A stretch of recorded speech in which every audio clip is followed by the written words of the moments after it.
আচ্ছা। তো আপনাদের কত নাম্বার সেমিস্টার রানিং এখন? Third semester sir. Third semester. Okay, third সেমিস্টারে আর কি কোর্স করতেছেন?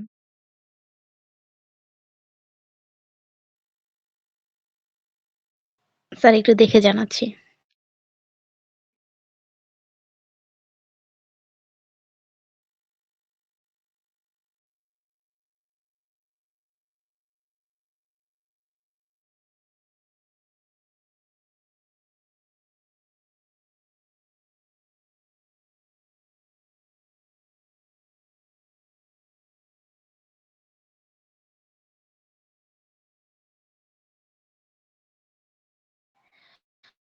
জি স্যার, এছাড়া আমাদের ডিসক্রিট ম্যাথ, ইলেকট্রনিক ইঞ্জিনিয়ারিং আর ইমার্জেন্স অফ বাংলাদেশ আচ্ছা।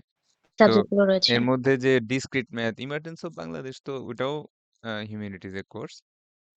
তো ডিসক্রিট ম্যাথ বা এই ধরনের কোর্স, যেমন কথার কথা ডিসক্রিট ম্যাথ আপনাদের প্রপোজিশনাল লজিক পড়াবে, তারপর সেট থিওরি পড়াবে, ম্যাথমেটিক্যাল প্রুফ পড়াবে। তো আমাদের অন্যান্য সিএসসি কোর্সগুলার সাথে এই পার্টিকুলার কোর্সটার একটু ডিফারেন্স আছে। ঠিক আছে? ডিফারেন্সটা হচ্ছে অন্যান্য সিএসসি কোর্সগুলা, একটু দাঁড়ান।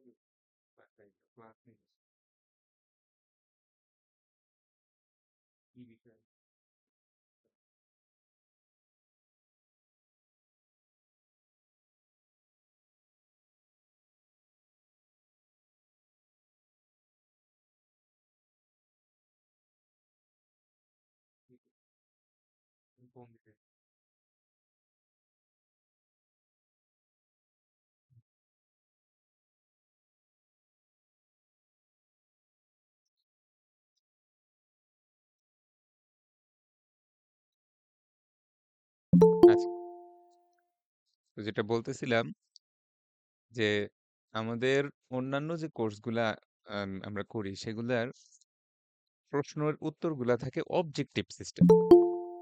ঠিক আছে? অবজেক্টিভ বলতে যেটা বোঝায় সেটা হচ্ছে যে একটা প্রশ্নের একটাই ডিসক্রিট উত্তর। বুঝতে পারছেন? হ্যালো, শুনতে পাচ্ছেন? জি স্যার, জি হ্যাঁ, শুনতে পেয়েছি। হ্যাঁ, যেমন ধরেন একটা লজিক পাজল আপনাকে সলভ করতে দিল। এটার ২ টা উত্তর নাই। এটার একটা উত্তর, সঠিক উত্তর হইলে ১০ এ ১০, ভুল হইলে 0। কিন্তু আমরা এথিক্স কোর্সে এবং আস্তে আস্তে পড়তে বুঝবেন। এখানে না কোনো কনক্রিট কোনো অ্যান্সার নাই। ঠিক আছে? যে এটার ইয়েস উত্তরও সঠিক, নো উত্তরও সঠিক। পুরাটাই নির্ভর করতেছে যে আমি নিজেকে কত সুন্দরভাবে এক্সপ্রেস করতে পারি। বুঝতে পারলেন? আমাদের এখানে কোর্সগুলোর মধ্যে কোনো কিছু মুখস্থ বা এই ধরনের বিষয় নাই। কিন্তু স্টাডি করতে হয়। স্টাডি করে আপনার নিজের যেই আ ভিতরের যে আপনার আন্ডারস্ট্যান্ডিংটা, সেটা আপনি সুন্দরভাবে ইংলিশে লিখে দিতে পারলেই এখানে স্কোর আসে। তো আমার প্রিভিয়াস অন্যান্য সেকশনগুলাতে যখন ক্লাস নিছি, তখন মেজর যেই সমস্যাটা পাইলাম সেটা হচ্ছে, স্যার এটা আমাদের ওভারঅল বাংলাদেশীদেরই সমস্যা। সেটা হচ্ছে আমরা যখন ইংলিশে লিখতে যাই, স্যার আমাদের কলমের কালি শেষ হয়ে যায়। বুঝতে পারছেন? জি স্যার। হ্যাঁ, আপনাদের ইংরেজির অবস্থা খুবই খারাপ। তো এটা শুধু আপনাদের জন্য না, সবারই ওভারঅল যত লাস্ট সেমিস্টারেও এটা আমি প্রায় ৩টা ৪টা সেকশনে নিছিলাম। এই সেমিস্টারেও নিচ্ছি। তো ওভারঅল ইংলিশের অবস্থা এত খারাপ থাকে যে ধরেন গ্রামার, তারপরে স্পেলিং এবং ওভারঅল একটা সেন্টেন্সের স্ট্রাকচার এমনভাবে লেখা হয় যে দেখলে বোঝাই যায় না যে উনি আসলে কি মিন করতেছে। তো তখন স্বাভাবিকভাবেই নাম্বারটা খারাপ চলে আসে। কিন্তু আবার ফেলও আসে না। কারণ কিছু তো লিখছে। একদম তো ফেলও দেওয়া যায় না। তো আপনার সমস্যা নেই। আমি আস্তে আস্তে আমরা এগুলো প্র্যাকটিস করতে বুঝবো যে প্রশ্ন কি আসে আর সেই প্রশ্নের উত্তর কিভাবে সলভ করতে হয় বা দিতে হয়। তো তবে ওই যে স্যার, আগেই বললাম। গ্রামাটিক্যাল স্ট্রাকচার মেইনটেইন করা কি ম্যান্ডেটরি? ম্যান্ডেটরি না। বিষয়টা হচ্ছে কি গ্রামাটিক্যাল স্ট্রাকচার এটা কেন জরুরি? অনেক ক্ষেত্রে আপনার সেন্টেন্স অর্থবোধক হয় না। বুঝতে পারছেন? কিছু খাতা যদি আমি ছবি তুলে রাখতাম দেখাতে পারতাম। আপনাদেরকে দিলে আপনিও বুঝবেন না সে কি লিখছে। বুঝছেন? ওরকম যাতে না হয়। হ্যাঁ, ধরেন আম অ হ্যাভ, হ্যাজ বা সিঙ্গুলার, প্লুরাল এগুলো মিস্টেক হইলো। এগুলো আমি নোট করে দেই। কিন্তু এগুলোর জন্য আমি কখনো নাম্বার কাটি না। কিন্তু সেন্টেন্সটা তো মিনিংফুল তো হইতে হবে। তাই না? সো যার কারণে দেখা জি যায় স্যার। নাম্বার অনেক ক্ষেত্রে ওই ক্ষেত্রে কম আসে। বাট ওভারঅল হ্যাঁ, অনেকের অনেক ভালো লেখাও পাইছি। অ্যাম তাদের আন্ডারস্ট্যান্ডিং ক্লিয়ার, ক্রিয়েটিভিটি ভালো। তো সেই ক্ষেত্রে তারা বেশ ভালো মার্কও পাইছে। তো ওভারঅল আমরা ১ম এই একটু মানে হেডস আপ দিয়ে রাখলাম যে আসলে এই কোর্সের মধ্যে ইংলিশ ল্যাঙ্গুয়েজটা গুরুত্বপূর্ণ এই কারণে যে আমাদের এখানে প্রত্যেকটা প্রশ্নই সিচুয়েশন বেসড হবে। তো কোনো না কোনো একটা এম গল্প বা কোনো একটা সিচুয়েশনের সাথে আপনাকে রিলেট করে উত্তরটা দিতে হবে। উত্তরটা তো দিতে হবে ইংলিশে। যার কারণে এটা একটা ইনডাইরেক্টলি ইংলিশ কোর্সের মতোই হয়। কিন্তু এখানে আমরা মূলত আমাদের প্রফেশনাল ওয়ার্ল্ডে বিজনেস ওয়ার্ল্ডে যে বিভিন্ন অ্যাসপেক্ট গুলা আছে, স্পেশালি এথিক্স রিলেটেড যে ডিলেমা গুলা আছে, সেগুলা নিয়ে একটু আলোচনা করব। তো আমরা তো ইভনিং ক্লাসের আমাদের তো মোটামুটি প্রায় সবাই চাকরি-বাকরি করি, তাই তো? জি স্যার। সো যার কারণে আমরা একটু বেশি এটা রিলেট করতে পারবো। আমার সকালের মর্নিং এ যারা স্টুডেন্ট তারা তো একদমই ছোট। দেখা যাচ্ছে এইচএসসি পাস করে আসছে। যার কারণে ওরা এখনো প্রফেশনাল ওয়ার্ল্ড এর বিষয়গুলো অনেক ক্ষেত্রে তাদের এক্সপোজার নাই। কিন্তু আপনারা ভালো বুঝতে পারবেন আশা করি। ইনশাআল্লাহ স্যার। তাহলে আমরা ফার্স্ট লেকচারটায় চলে যাই। এখানে স্লাইডটা দেওয়া আছে। ক্লাসরুমে ঢুকলেই পাবেন। আমি ইয়ের থেকে খুলি। পিসির থেকে খুলি একটু সাইজে বড় করে। আচ্ছা, আমার স্ক্রিন দেখা যাচ্ছে তো না? Yes, জি sir. দেখা যাচ্ছে স্যার। ওকে। আচ্ছা। তাহলে আমরা কিছু জিনিস এখন একটু গল্প-সল্প করব, তার সাথে শিখব। ১ম এই কয়েকটা টার্ম শিখি। ১ম যে টার্ম সেটা হচ্ছে মোরালিটি। দেখেন লেখা আছে। Morals are one's personal beliefs about right and wrong. সোজা কথায় মোরালিটি মানে হচ্ছে নৈতিকতা। নৈতিকতা শব্দটার সাথে আমরা পরিচিত না? জি স্যার। হ্যাঁ, নৈতিকতা। নৈতিকতা মানে কি? কোনটা ভালো, কোনটা খারাপ, কোনটা রাইট, কোনটা রং। হ্যাঁ, সঠিক আর বেঠিক। এইটার যেই কনসাইন্সটা, এটার যে বিলিফ সিস্টেমটা, সেটাকেই আমরা বলতেছি হচ্ছে মোরালিটি বা নৈতিকতা। কিন্তু স্যার, মোরালিটিটা পার্সোনাল ডোমেইনে কাজ করে। ঠিক আছে? মানে পারসন টু পারসন এই নৈতিকতাটা ভ্যারি করে। তো আমরা একটা উদাহরণ দেখি। যেমন এখানে লিখছে যে individual views of what behaviour is moral may vary by age, cultural group, ethnic background, religion, life experiences, education and gender. আমরা দেখতে পাচ্ছি যে বিভিন্ন ফ্যাক্টরের কারণে হ্যাঁ, আমাদের মোরালিটিটা ডিফার করে। আচ্ছা, যেমন কিছু উদাহরণ দিই। মনে করেন যে আমি হচ্ছে একজন আ মুসলিম ধর্মাবলম্বী একজন পারসন। হুম? তো এখন আমার ধর্মের ক্ষেত্রে বলতেছে যে শূকরের মাংস খেও না। শূকরের মাংস খাওয়া হারাম। তাই নাকি? জি স্যার। হ্যাঁ, অনেকেই আমরা যেহেতু বাংলাদেশে একটা মেজর একটা রিলিজিয়ন হচ্ছে ইসলাম, সেহেতু এটা আমরা মোটামুটি সবাই পরিচিত। তো শূকরের মাংস খেও না ভালো কথা। তো কিন্তু চিন্তা করে দেখেন তো ওয়ার্লডের one of the most popular meat item হচ্ছে পর্ক। এবং এটা আপনি যেকোনো ওয়েস্টার্ন এ যান, এদিকে আমাদের ইস্টে যেই কান্ট্রি গুলো আছে, হ্যাঁ? চায়না, জাপান, সাউথ কোরিয়া, ঠিক আছে? তারপর সিঙ্গাপুর-টিঙ্গাপুর এইসব কান্ট্রি গুলাতে যান, হ্যাঁ? এদিক সেদিক যেদিকেই যান না কেন, পর্ক ইস জাস্ট অ্যানাদার মিট। তারাও সেটা ফার্মে বড় করতেছে, তারাও রান্না করেই খায়। তারা তো আর কাঁচা খাচ্ছে না, তাই তো? তাহলে দেখেন রিলিজিয়াস একটা ব্যাকগ্রাউন্ডের দিক থেকে কোনো একই অ্যাক্টিভিটি, হ্যাঁ? শূকরের মাংস খাওয়া, এটা আমার জন্য ইমমোরাল, অথচ তাদের জন্য এটা মোরালিটির কোনো প্রশ্নই উঠতেছে না। তাই না? জি স্যার। হ্যাঁ, বুঝতে পারতেছেন বিষয়টা? যে মোরালিটি যে আসলে পারসন টু পারসন বিভিন্ন ফ্যাক্টরের কারণে ডিফার করে। আচ্ছা আরো কিছু বলি। চিন্তা করে দেখেন যে ধরেন একটা ছোট বাবু, হ্যাঁ? সে স্কুলে একটা সুন্দর একটা পেন্সিল দেখলো তার বন্ধু। পেন্সিলটা করলো কি বাসায় নিয়ে চলে আসলো। এখন তার আম্মু তো জানে যে এই পেন্সিলটা আমি কিনে দেই নাই। এটা পাইলো কোত্থেকে? জিজ্ঞেস করলে, এই পেন্সিল কোত্থেকে পাইছো?" বলে, "স্কুল থেকে পাইছি।" কার কাছ থেকে নিছো?" বলে, "বন্ধুর থেকে নিছি।" "কেন? ও কি তোমাকে গিফট করছে?" "না, আমি এমনিই নিছি। আমার পছন্দ হইছে, আমি নিয়ে আসছি।" তাহলে দেখেন একটা ছোট বাচ্চার কাছে যেটা পছন্দ হয় সেটাই সে নিয়ে আসে। তার কাছে এটার কোনো ইমোরাল মনে হয় না। মনে হয়? না স্যার। না। কিন্তু একজন অ্যাডাল্ট পারসন দেখতেছে, না, না এটা তো চুরি হয়ে যাচ্ছে। তখন আমরা আস্তে, আস্তে বাচ্চাদেরকে শিখাই যে, "না, না এটা ঠিক না বাবা।" হ্যাঁ? কারো জিনিস কখনো নিয়ে আসবা না, এই সেই ইত্যাদি, ইত্যাদি।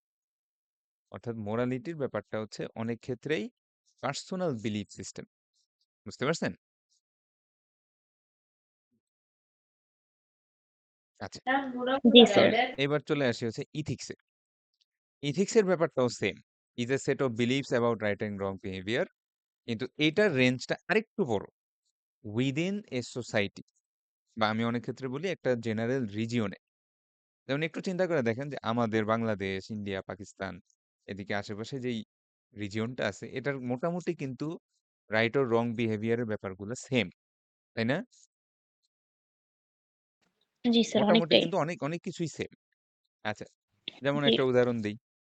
ধরেন আমাদের এই রিজিয়নে মোটামুটি যে ধরেন প্রি-ম্যারিটাল সেক্সুয়াল রিলেশনশিপটা এটা কিন্তু খুব একটা ভালো চোখে দেখে না। দেখে? হ্যাঁ? না স্যার দেখে না। না স্যার, ভালো মতো দেখে না। এটা মোটামুটি এটা যে শুধু বাংলাদেশ বা শুধু মুসলমান বা শুধু হিন্দু তা না। মোটামুটি প্রায় এই পুরা রিজিয়নটার মধ্যেই এই ধরনের কাজগুলাকে আমরা রং বিহেভিয়ার বলি। কিন্তু আবার চিন্তা করে দেখেন তো একটা ওয়েস্টার্ন সোসাইটিতে এটা কিন্তু ডাজন্ট ম্যাটার। তারা কিন্তু তাদের গার্লফ্রেন্ডও যদি একটা বয়ফ্রেন্ড নিয়ে বাসায় আসে, সেটাকে তারা কোনো মাথা ব্যথা করে না। তারা অ্যাপ্রিশিয়েট করে। তাই তো? তার মানে এইটাও same. A set of beliefs about right and রং। কিন্তু এটার রেঞ্জটা আরেকটু সাইজে বড়। বুঝতে পারছেন?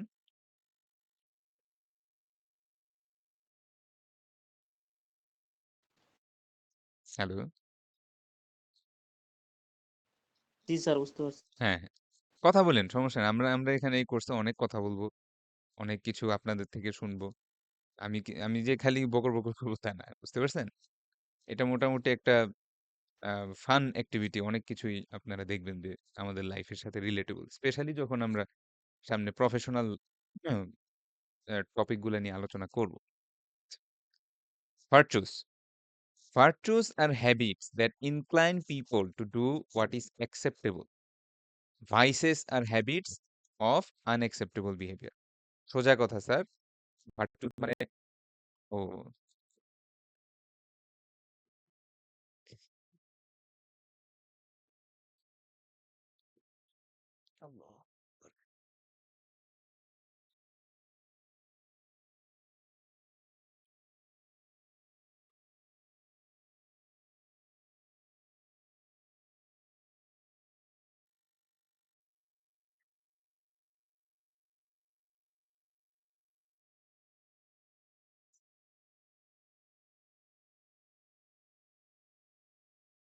হ্যালো? জি স্যার এখন জি শুনতে স্যার। পাচ্ছি। সরি আমার হঠাৎ করে কারেন্ট চলে গেল হঠাৎই শীতকালে। বুঝলাম না। মোবাইল ডাটা দিয়ে আসলাম।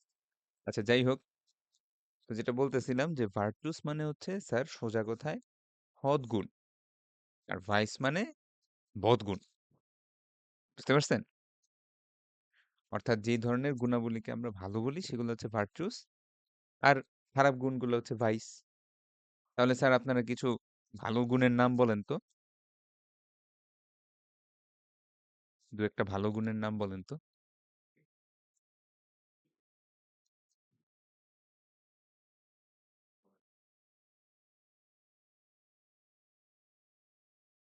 হ্যালো?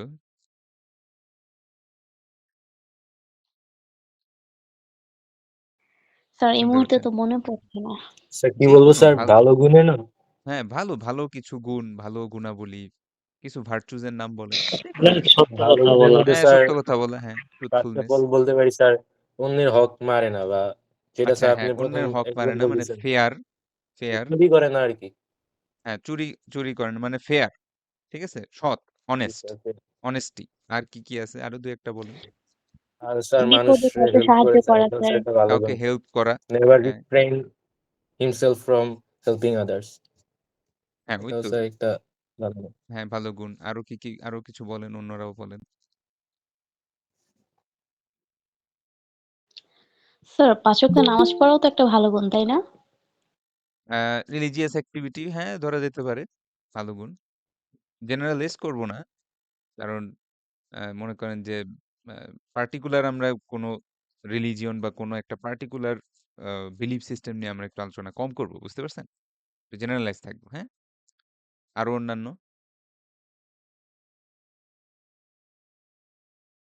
চিন্তা করেন কিছু বলেন আরকি। এত এরকম নাম্বার হচ্ছে না।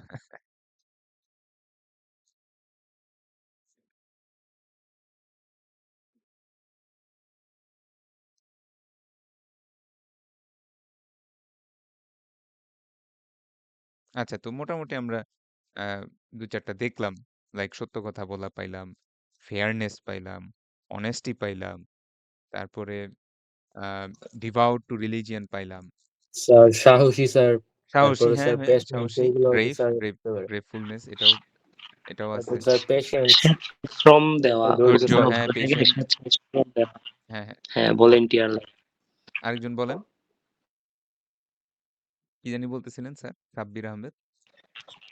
জি স্যার, বললাম যে স্বেচ্ছায় কোনো জায়গায় শ্রম দেওয়া আর কি, লাইক ভলান্টিয়ার টাইপ। আচ্ছা বেনেভোলেন্স বা নিজের ইচ্ছায় কাজ করা। হ্যাঁ? কোনো স্বার্থ ছাড়াই নিজের ইচ্ছায় আরেকজনের কোনো কাজ করা। এই তো মোটামুটি অনেকগুলা ভালো গুণ আমরা দেখলাম। তাহলে ভাইস গুলো হচ্ছে ঠিক তার উল্টাটা। তাই না? কেউ কি আসছে? ওকে। এইবার চলে আসি হচ্ছে স্যার ল। একটু আগে দেখলেন মোরালিটিটা পারসন টু পারসন ভ্যারি করতেছে। ইথিক্সটা সোসাইটি টু সোসাইটি ভ্যারি করতেছে। কিন্তু ল হচ্ছে এমন কিছু universally accepted right or wrong behaviour যেটা যদি আপনি ব্রেক করেন তাহলে কি হবে? শাস্তি হবে। বুঝতে পারছেন? সেটা কি হবে? স্যার লটা তো শাস্তি হবে। সবার ক্ষেত্রেই প্রযোজ্য, হ্যাঁ, তাই তো? ল এর ব্যাপারটা হচ্ছে এইটা আর চায়না, জাপান, বাংলাদেশ আর আমেরিকা নাই। ইউনিভার্সালি অ্যাকসেপ্টেড কিছু জিনিস আছে যে জিনিসগুলা একেবারেই tells us what we can and cannot আমরা কি করতে পারবো আর না করতে পারবো এই বিষয়গুলো। Laws are enforced by a set of institutions like the police, courts, and lawmaking bodies. So, ল এর বিষয়টা তো আমরা বুঝতে পারি, তাই না? চিন্তা করেন তো যে ধরেন একটা চেক জালিয়াতি তো বুঝেন। আরেকজনের চেক একটা সাইন টাইন করে। এটা কোন দেশে অপরাধ হবে না? এমন কোন সব সোসাইটি, এমন কোন ক্ষেত্রেই হবে স্যার। কান্ট্রি আছে যেখানে চেক জালিয়াতি বা এটাকে বা ফ্রডালেন্ট কোন কেসকে এটার শাস্তির ব্যবস্থা নাই? না স্যার। না। তার মানে কিছু জিনিস আছে যেটা একেবারেই যেমন কথার কথা যে ওই যে বললাম মোরালিটি। আমি যদি এখন একটা কোনো কান্ট্রিতে গিয়ে ধরেন পর্কের একটা আইটেম খাইলাম। তো এটা ইমোরাল হইতে পারে। কিন্তু এটার জন্য কি আমাকে পুলিশে ধরে নিয়ে যাবে? না স্যার। না। এইটাই। এটাই হচ্ছে বিষয়টা। তাহলে আমরা এলিভেটেড লেভেলটা বুঝতেছি না যে ফার্স্ট হলো মোরালিটি আরেকটু বেশি হচ্ছে ইথিক্স। একদম ফাইনালি আসতেছে হচ্ছে ল অর্থাৎ যেই এথিক্স এর বিষয়গুলো একেবারে ইউনিভার্সালি অ্যাকসেপ্টেড কোনো সন্দেহ নাই যেটা ভালো এটা খারাপ সেই বিষয়গুলো হচ্ছে ল। এবার আমরা আসবো হচ্ছে ethics in the business world. তো বেসিক্যালি আমরা আমাদের যেই প্রফেশনাল ওয়ার্ল্ড সেটা আপনি চাকরি করেন কি কোম্পানির মালিক হিসাবে কাজ করেন ডাইরেক্টলি ইনডাইরেক্টলি আমরা সবাই বিজনেস ওয়ার্ল্ডের সাথে জড়িত তাই তো? কারণ ধরেন আমি চাকরি করি সেটা তো কোনো একটা ব্যবসা প্রতিষ্ঠানেই চাকরি করি অথবা আমি নিজেই কোনো একটা ছোটখাটো ব্যবসা চালাই। ইদার ওয়ে আমরা বিজনেস ওয়ার্ল্ডের সাথে জড়িত। তো আমরা এই বিজনেস ওয়ার্ল্ডে ইথিক্স এর গুরুত্ব কোথায় সেই বিষয়গুলো নিয়ে একটু আলোচনা করব। তার আগে এখানে একটা আমরা চার্ট দেখতে পাচ্ছি। এই চার্টটা আপনাদের বই থেকেই নেওয়া এবং এইখানে আমরা বিভিন্ন ধরনের আনইথিক্যাল অ্যাক্টিভিটি দেখতে পারবো। আ লেখাগুলা কি পড়া যায়? জি স্যার, পড়া যাচ্ছে। আচ্ছা, না একটু বড় করে দেই। আচ্ছা, এবার দেখেন। এখানে আছে হচ্ছে বিভিন্ন ধরনের মিসকন্ডাক্টেড টাইপ এবং আ বিভিন্ন ম্যানেজার বলেন বা অন্যান্য এমপ্লয়ি বলেন, তারা সবাই মিলে ভোট-টোট দিয়ে এই টপিক গুলা কত পরিমাণ তাদের এমপ্লয়িদের ভিতরে দেখা যায় সেটার একটা চার্টের মতো তারা বানাইছে। দেখেন তো স্যার মিলে কিনা? মিসইউজ অফ কোম্পানির time. Misuse of company time. আপনি অফিসে আসছেন ঠিকই কিন্তু ঠিকমতো কাজ করেন না। ঠিক আছে? ধরেন আমরা অফিসে যাই, ফিঙ্গারপ্রিন্ট দেই। কিন্তু এদিক ওদিক ঘোরাঘুরি করি। হুম? তারপরে ধরেন একটা ওয়াশরুম ব্রেক নিলাম, আর ০.৫ ঘন্টা খোঁজ নাই। এরকম হয় না অফিসে? জি স্যার, হয়। হ্যাঁ, এরকম হয়। তারপরে আসেন হচ্ছে অ্যাবিউজিভ বিহেভিয়ার। হ্যাঁ? রাগ করা। ম্যানেজার রাগারাগি করতেছে, গালিগালাজ করতেছে। পাওয়া যায়? এরকম জি স্যার, রেগুলার আনইথিক্যাল? রুটিন। হ্যাঁ, এরকম তো এরকম পাওয়াই যায়। আচ্ছা, লাইং টু এমপ্লয়িজ। এমপ্লয়িদের সাথে মিথ্যা কথা বলা। কিরকম? চাকরির সময় বলছিল ৫ তারিখের মধ্যেই বেতন পাবেন। এখন ১৫ তারিখ হচ্ছে, বেতনের কোনো খোঁজ নাই। হুম? জি দেখেন স্যার। 20% এটা প্রতি ওয়ান মাসেই হয়। হ্যাঁ, প্রায়ই হচ্ছে। তার মানে দেখতেছেন যে আসলে এই জিনিসগুলা যে বিভিন্ন ধরনের আনএথিক্যাল অ্যাক্টিভিটি আমাদের রেগুলার লাইফের সাথে কানেক্টেড। আচ্ছা, কোম্পানি রিসোর্সের abuse.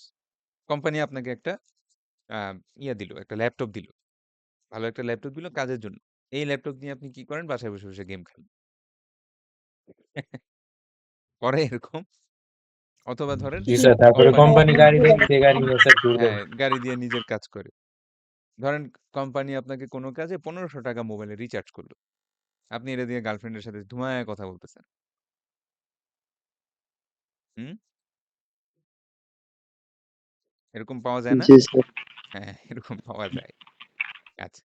Violating companies internet use policies. ধরেন কোম্পানি নেটওয়ার্কে যখন থাকেন তখন ওরা বলে দেয় যে Facebook চালানো যাবে না, YouTube চালানো যাবে না। আপনি করেন কি একটা একটা VPN নামায়া সুন্দর মতো Facebook, YouTube চালাচ্ছেন। কিংবা Tor ব্রাউজার নামায়া ধুমায়া YouTube চালাচ্ছেন। পাওয়া যায় কিন্তু 16%। আচ্ছা। ডিসক্রিমিনেশন। দেখবেন কোনো অফিসে মেয়েদেরকে প্রাধান্য দেয় বেশি। কোনো অফিসে ছেলেদেরকে প্রাধান্য দেয় বেশি। এরকম পাওয়া যায় না? ডিসক্রিমিনেশন? জি স্যার। হ্যাঁ, এরকম পাওয়া যায়। আচ্ছা, চিন্তা করেন তো অন্য একটা অ্যাঙ্গেলে বলি। ধরেন আপনাদের কোম্পানিতে একজন হিজড়া এমপ্লয়ি আসছে। বুঝতে পারছেন? আপনাদের কোম্পানিতে একজন আপনার সাথেই আপনার সেম পোস্টেই পাশের টেবিলে বসবে। একজন হিজড়া একটা আ পারসনকে বা থার্ড জেন্ডারের একজন পারসনকে চাকরি দেওয়া হইছে। বলেন তো স্যার বিভিন্নভাবে ওই পারসনটা কি ডিসক্রিমিনেশন এর শিকার হবে না? জি অবশ্যই হ্যাঁ, স্যার। প্রতিটা পদে, দেখবেন পদে যে তার সাথে ডিসক্রিমিনেশন কেউ হবে। ওইভাবে কথা বলতে চাইবে না। হ্যাঁ, আসছে যেহেতু একদম তো খারাপ ব্যবহার করবে না। কিন্তু ওই যে বললাম একটা নরমাল একজন এমপ্লয়ি একটা ছেলে বা মেয়ে যদি আসতো, সে দেখা যেত যে হয়তো একটা ভালো রিলেশন হইতো, কোয়ার্কারদের সাথে গল্প করতো, এদিক ওদিক ঘুরতে টুরতে যেত। কিন্তু দেখবেন যে ওর সাথে একটা ডিসক্রিমিনেটরি বিহেভিয়ার চলে আসবে। ঠিক না? জি স্যার। বা জি ধরেন স্যার। আমি একজন হিজড়া, আমি আপনাদের পড়াইতে আসলে আপনারা বলবেন স্যারকে আরিফ স্যারকে গিয়ে বলবেন, "স্যার এই স্যারটা চেঞ্জ করে দেন।" ঠিক আছে? এটার কি বলবো? স্যার বলবো না ম্যাডাম বলবো? আমরা এর ক্লাস করব না। তো এরকম কিন্তু ডিসক্রিমিনেশন হয়। আমরা কিন্তু তার এডুকেশনাল ব্যাকগ্রাউন্ড কিংবা তার আম অন্যান্য যোগ্যতার চাইতে তার অ্যাপিয়ারেন্স, তার অ্যাট্রিবিউট গুলাকে বেশি প্রাধান্য দিয়ে দেই অনেক সময়। বা এই জিনিসটা বিদেশে আরো অনেক বেশি পাওয়া যায়। আ বাংলাদেশে যেমন মেল ফিমেলটা হয় একটু বেশি। দেখবেন প্রায়ই কোনো একটা পার্টিকুলার জবে দেখবেন খালি মেয়েদেরকেই চাকরি দিচ্ছে। আবার কোনো একটা পার্টিকুলার জবে দেখবেন যেমন আমাদের সফটওয়্যার ইন্ডাস্ট্রিতে প্রায় সময় ছেলেদেরই চাকরি দেয়। ঠিক না? স্যার নেটওয়ার্কিং কোম্পানিগুলোতেও ছেলেদের প্রাধান্য হ্যাঁ, দেওয়া হয়ে থাকে ছেলেদের বেশি। প্রাধান্য থাকে বেশি। এটার একটা রিজন অবশ্য আছে। কারণ এরা সাধারণত রাত ১২টা-১টা পর্যন্ত অফিস করে তো। দেখা যায় মেয়েদের বিভিন্ন জি। সমস্যার কারণে ওরা সন্ধ্যার পরে থাকতে পারে না। তো তাদের তো আবার লাগবে। এইজন্য তারা আর মেয়েদেরকে ওভাবে দেয় না। কিন্তু ডিসক্রিমিনেশন করা তো যায় না, তাই না? কেউ যদি বলে যে, "না আমি পারবো, আমি থাকতে পারবো, আমার সমস্যা নেই।" তাকে দিব না কেন চাকরি? ঠিক না? জি স্যার। জি কনফ্লিক্টস অফ স্যার। ইন্টারেস্ট। এই ওয়ার্ডটা নিয়ে আমরা সামনে একটু ডিটেইল আলোচনা করব। এখন একটু সংক্ষেপে বলি। কনফ্লিক্টস অফ ইন্টারেস্ট মানে হচ্ছে আপনার নিজের স্বার্থের সাথে যদি কোম্পানির স্বার্থের কন্ট্রাডিকশন হয়, অর্থাৎ আপনার নিজের ভালোর জন্য যদি কোম্পানির কোনো কারণে ক্ষতি হয়, এটাও একটা আনইথিক্যাল অ্যাক্টিভিটির ভিতরে পড়ে এবং সেটা 15% একদম কম না। Inappropriate social networking. এই যে মনে করেন আমি মুসলিম, আমি হিন্দুদের গালি দিই ফেসবুকে। ঠিক আছে? আমি হিন্দু, আমি মুসলমানদের গালি দিই ফেসবুকে। পাওয়া যায় এরকম? জি স্যার, অনেক। হ্যাঁ, এরকম পাওয়া যায়। আমি এথিস্ট, আমি দুজনেরই গালি দিই। এরকম এরকম আছে না? ঠিক আছে? Inappropriate social networking. আচ্ছা, হেলথ অর সেফটি ভায়োলেশন। অনেক কোম্পানিতে দেখবেন বিভিন্ন সেফটি প্রিকশন থাকে, অনেক হেলথ মেজার থাকে। যেমন ফ্যাক্টরি ওয়ার্কারদের একটা পার্টিকুলার অ্যাটায়ার বা একটা হয়তো দেখা যাচ্ছে ল্যাব কোট বা এই ধরনের জিনিস পড়তে হয়, পড়লো না ঠিক মতো। সো এটাও আনএথিক্যাল। আচ্ছা, lying to outside stakeholders. Outside stakeholders, stakeholder ওয়ার্ডটা নিয়ে আমরা সামনে আরো আলোচনা করব। স্টেক হোল্ডার মানে ধরেন কথার কথা যে আপনার কোম্পানির অবস্থা খুব একটা ভালো না, কিন্তু এই কোম্পানির ইনভেস্টমেন্ট আনার জন্য আপনি কি করেন, বিভিন্ন লোকদেরকে বলেন যে আমার কোম্পানি অনেক প্রফিট করতেছে, তোমরা এখনই আমার কোম্পানির স্টক কিনো। আসলে কিন্তু আপনি ভিতরে ভিতরে জানেন কোম্পানি ব্যাংক্রাফ্ট হওয়ার অবস্থায় আছে। হ্যাঁ, বুঝতে পারছেন? তো এগুলাও কিন্তু এমপ্লয়িরা অনেক সময় করে থাকে। স্টিলিং, চুরি। ঠিক আছে, কারো একটা সুন্দর একটা পেন ড্রাইভ দেখলাম, ঠাস করে নিয়ে চলে গেলাম। ওয়াশরুমে ধরেন একটা মানি ব্যাগ পাইলাম, নিয়ে গেলাম। এরকম হয় না অনেক সময় অফিস থেকে?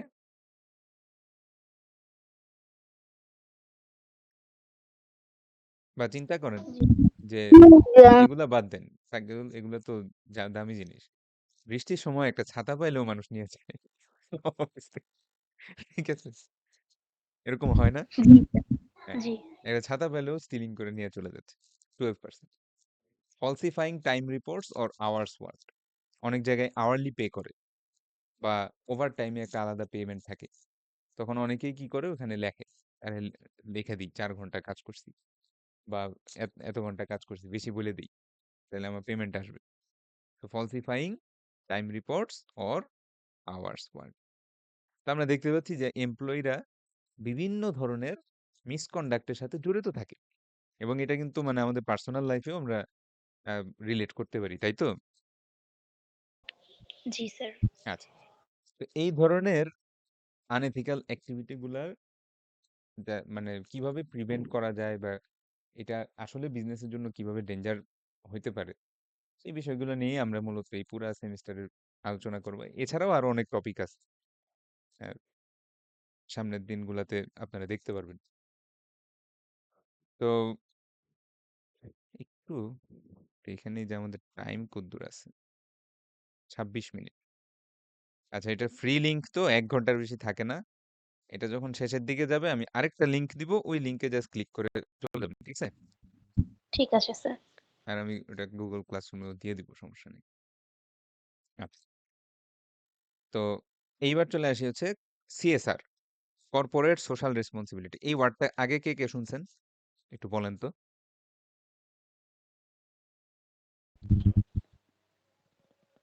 হুম, একটু বলেন তো কেউ একজন, আগে কেউ কোনোদিন শুনছেন কিনা ওয়ার্ডটা? না স্যার, শুনি নাই। অন্য কেউ কেউ যদি শুনে থাকেন, এটা খুব পরিচিত একটা বিজনেস টার্ম, সিএসআর। আচ্ছা, তো সিএসআর হচ্ছে, একটু পড়ি আমরা। Corporate social responsibility is the concept that an organization should act ethically by taking responsibility for the impact of its action on the environment, the community, and the welfare of its employees. আচ্ছা sir, সহজভাবে বলি, আমরা অনেক সময় দেখি যে কোম্পানিগুলা কিছু জনস্বার্থে কিছু কাজ করে। তো আমরা যেহেতু মোটামুটি সবাই জব করি, আমরা জানি যে আসলে একটা বিজনেস অর্গানাইজেশন, এটার মূল টার্গেট কি স্যার? প্রফিট বাড়ানো, তাই তো?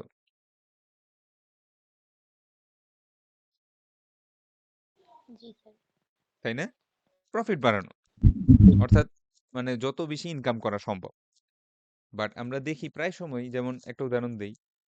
মনে করেন যে আ লাইফবয় হ্যান্ড ওয়াশ। তারা অ্যাডভার্টাইজ করল যে আমাদের হ্যান্ড ওয়াশ কিনলে আপনাদের এরকম ডাক্তারের একটা কনসালটেশন ফ্রি।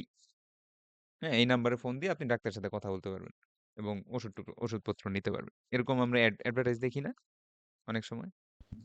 জি স্যার। হ্যাঁ। তাহলে চিন্তা করেন যে সে জনস্বার্থে কিছু কাজ করে। ঠিক আছে? নিজের পয়সাই করে এবং নিজের এফোর্ট, নিজের টাইম এগুলা দিয়েই তারা কিছু কাজ করে। তো সেই জনস্বার্থের কাজগুলাকে আমরা সাধারণত কর্পোরেট সোশ্যাল রেসপন্সিবিলিটি বা সিএসআর বলে থাকি। বুঝতে পারছেন? জি স্যার। আচ্ছা। তো সিএসআর অনেক রকম হইতে পারে। যেমন হইতে পারে যে আপনার মনে করেন আপনার অফিস হঠাৎ করে একটা সেমিনার আয়োজন করলো আপনার মেন্টাল হেলথ রিলেটেড ইস্যুর জন্য। যে আমাদের অফিসে অনেক কাজ করে সারাক্ষণ প্রেশারের মধ্যে থাকে। এমপ্লয়িদের মেন্টাল হেলথ এই রিলেটেড একটা কিছু অ্যাক্টিভিটি রাখা দরকার। তখন একজন সাইকিয়াট্রিস্ট নিয়ে আসলো।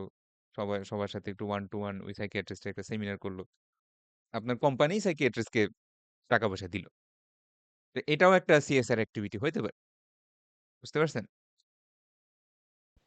জি স্যার। শুনতে পাচ্ছেন আমার কথা? জি, শুনতে পাচ্ছি স্যার। আচ্ছা, আচ্ছা। ওকে। তো এইবারে আসি হচ্ছে যে the pursuit of some CSR goals can lead to increased profits. অর্থাৎ ওই যে একটু আগেই বললাম যে সাধারণত একটা ফর প্রফিট অর্গানাইজেশন মানে যারা পয়সার জন্য ব্যবসা চালায়। কিছু অর্গানাইজেশন থাকে নন প্রফিট আর কিছু থাকে ফর প্রফিট মানে প্রফিটের জন্য কাজ করে। তো একটা ফর প্রফিট অর্গানাইজেশন কখনোই টাকা ছাড়া কোনো কাজ করে না। তো বুঝতে হবে যে ওই যে লাইফ বয় একটা ফ্রি ডক্টর রাখতেছে তাকে যে পেমেন্ট দিয়ে রাখতেছে আপনি ফোন দিলেই আপনার সাথে কথা বলবে। এটার কিন্তু একটা বিজনেস ইমপ্যাক্ট আছে। কিরকম? আপনি বাজারে গেলেন, দেখলেন সেভলনেরও একটা হ্যান্ড ওয়াশ আছে, লাইফ বয়েরও একটা হ্যান্ড ওয়াশ আছে। তখন বলেন তো স্যার আপনি কোনটা কিনবেন? শুনি তো। স্যার অ্যাজ এ বাঙালি যেটাতে অফার থাকবে ওটাই তো কেনা হবে। হ্যাঁ, মনে করেন ২ টারই দাম ৳৭০ হ্যাঁ? ২ টারই দাম ৳৭০ লেখা। কোনো ডিসকাউন্ট নাই। কিন্তু একটার মধ্যে যে এরকম একটা বিষয় আছে যে আ ডাক্তারের কাছে ফোন দেওয়া যাবে। এরকম একটা বিষয় আছে। আরেকটার মধ্যে এরকম কিছু লেখা-টেখা নাই। কোনটা কিনবেন? তখন তো যেটা অফার দেওয়া হবে সেটাই নেওয়া হ্যাঁ, হবে স্যার। তার মানে আসলে আ সিএসআর অ্যাক্টিভিটি গুলা সবসময় হ্যাঁ, ঠিক আছে ভালোর জন্যই করে। কিন্তু এই সিএসআর অ্যাক্টিভিটি গুলা আল্টিমেটলি কিন্তু প্রফিট ইনক্রিজ করার জন্যই ব্যবহার করা হয়। দেওয়া বুঝতে জি পারছেন? স্যার। প্রফিট ইনক্রিজ এর জন্যই ব্যবহার করা হয়। তো মাঝে মধ্যে দেখা যায় কি একটা সিএসআর গোল নেওয়ার পরে প্রফিট ইনক্রিজ এর জায়গায় ডিক্রিজ হচ্ছে। ঠিক আছে? আপনি যেই প্রফিটটা আশা করতেছিলেন সেটা না এসে বরং খরচ বেশি বাড়তেছে। একটা উদাহরণ দেই। মনে করেন যে আপনি একজন ইট খোলার মালিক। ইট খোলা তো বুঝেন, ইট বানায় যে। জি স্যার, ভাটায় যে হ্যাঁ, ইটগুলো হ্যাঁ, পোড়ানো ইটের হয়। ভাটা। তো জি বিশাল স্যার। ইন্ডাস্ট্রিয়ালিস্ট শয়ে কোটি টাকা আপনার ইনকাম। তো আপনার ম্যানেজাররা বলল যে স্যার আমরা একটা সিএসআর অ্যাক্টিভিটি নেই যে আমরা যে পরিবেশ দূষণ করতেছি, হ্যাঁ, আমাদের ইটের ভাটার কারণে সেই পরিবেশ দূষণ ঠেকানোর জন্য আমরা যেটা করব যে আমাদের যে ধোঁয়াটা সেটা সরাসরি এনভায়রনমেন্টে রিলিজ করব না, বরং একটা ফিল্টারেশন প্রসেসের ভিতর দিয়ে ধোঁয়াটা রিলিজ করব যাতে পরিবেশ দূষণ অনেকখানি কমে আসে। বুঝতে পারছেন? তাহলে এই সিএসআর গোলটা নিলে কি হবে? আপনার কোম্পানির একটা সুনাম থাকবে যে এটা একটা এনভায়রনমেন্টালি ফ্রেন্ডলি কোম্পানি। তখন এদের ইটটা বেশি বিক্রি হবে। তাই তো? জি স্যার। জি স্যার। হ্যাঁ, আচ্ছা। তো ভালো কথা। মালিকও খুশি। বলল যে হ্যাঁ, বিভিন্ন কোম্পানি এরকম সিএসআর করে অনেক সাকসেস পাইছে, আপনিও পাবেন। Very good. এখন তারা যখন ওই ফিল্টারেশন প্রসেসটা ইমপ্লিমেন্ট করতে গেল, তখন দেখলো যে এক্সিস্টিং ফ্যাসিলিটিতে ওই ফিল্টারেশন প্রসেস বসাইতে এবং ওই মেশিনগুলা কিনে আনতে কথার কথা আমাদের প্রায় ৳৫০ কোটি লাগবে। এবং এই টাকাটা এই টাকাটা খরচ করে যেরকম প্রফিট আমরা এক্সপেক্ট করতেছি সেটা আসবে না। বুঝতে পারছেন? জি স্যার। হ্যাঁ। তখন ম্যানেজমেন্ট আবার বলল যে, "স্যার আমরা ১ম এ যেই সিএসআর গোলটা নিয়েছিলাম, ওইটা বাদ দিতে হবে।" ঠিক আছে? এর চেয়ে বরং আপনি এক কাজ করেন, আপনি ১,০০,০০০ গাছের চারা লাগান। আপনি বলেন যে, "এই গাছের চারাগুলাকে আমরা ১-২ বছর মেইনটেইন করব, যাতে চারাগুলা মারা না যায়।" তো তাতে কি হবে যে আমরা যেই কার্বন ইমিশনটা করি, আর এদিকে অক্সিজেন রিলিজ দিয়ে নেট কার্বন ইমিশনটা আমরা 0 তে নিয়ে আসবো।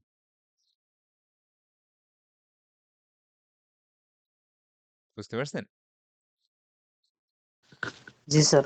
আচ্ছা। এখন বলেন তো এক্ষেত্রে ওরা আসলে কি করলো? তাদের ইনিশিয়াল যে সিএসআর অ্যাক্টিভিটিটা ছিল, সেটাতে তাদের ইনকামের জায়গায় উল্টা প্রফিটে ডিক্রিজ হচ্ছে। এইজন্য তারা সিএসআর অ্যাক্টিভিটিটা মডিফাই করলো। ক্ষেত্র বিশেষে বাদও দিয়ে দিতে পারে। বুঝতে পারছেন? জি স্যার। আচ্ছা। তার মানে সিএসআর অবশ্যই পয়সার জন্য হইতে হবে। প্রফিটের জন্য হইতে হবে। এখানে আমি সবসময় আ এই পুরা কোর্সেই আমরা ইনকাম জেনারেশন বা ইনকাম নিয়ে অনেক কথা বলব। কারণ বিজনেসের ইনকাম প্রয়োজন। বিজনেস সাকসেসফুল বা সাস্টেইনেবল হইতে হলে অবশ্যই ইনকাম করতে হবে, প্রফিট করতে হবে। আপনি চিন্তা করেন তো যে ভালো, ভালো বাংলাদেশী কিছু কোম্পানির নাম বলেন তো, যেখানে মোটামুটি চাকরি করলে ভালো বেতন পাওয়া যায়। ২-১ টা কোম্পানির নাম বলেন তো।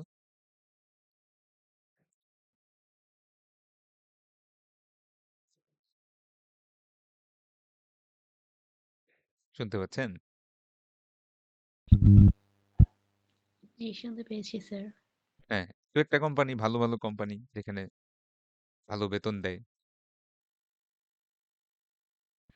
স্যার বিভিন্ন ভালো মাল্টিন্যাশনাল বেতন মূলত স্যার ব্যাংকগুলোতে পাওয়া যায়।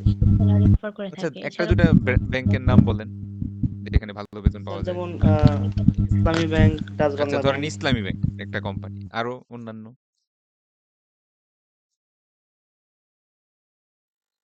আরো কত কোম্পানি আছে না? মাল্টিন্যাশনাল ধরেন গ্রামীণ কোম্পানিতে ফোন। মেঘনা গ্রুপ, জি হুম? স্যার দিয়ে গ্রামীণ থাকে। ফোন হইতে পারে। স্কয়ার হইতে মেঘনা পারে। গ্রুপ। হ্যাঁ, হ্যাঁ, কোন গ্রুপ স্যার? স্যার শুনতে পারিনি। আরেকবার একটু বলেন।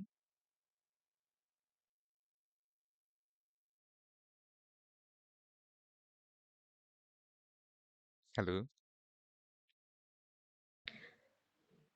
স্যার আমারটা নাকি আমির ভাইয়েরটা? হ্যাঁ, হ্যাঁ, আমির হোসেন। আপনি বলেন তো কি জানি কোন গ্রুপের নাম বললেন? স্যার মেঘনা গ্রুপ বলছি। এমজিএইচ হ্যাঁ, মেঘনা গ্রুপ। হ্যাঁ, হইতে পারে মেঘনা গ্রুপ, সিটি গ্রুপ। তো মোটামুটি এই কোম্পানিগুলো যে ভালো বেতন দেয়, তারা বেতনটা দেয় কোত্থেকে? কারণ তারা ভালো প্রফিট করে। বুঝতে পারছেন? যেসব কোম্পানি ভালো প্রফিট করতে পারে, তারাই তো ভালো বেতন প্রোভাইড করবে। তো আল্টিমেটলি আমরা আমরা সামনের দিনগুলোতে আইটি ইন্ডাস্ট্রি নিয়ে একটু ডিপলি পড়াশোনা করব।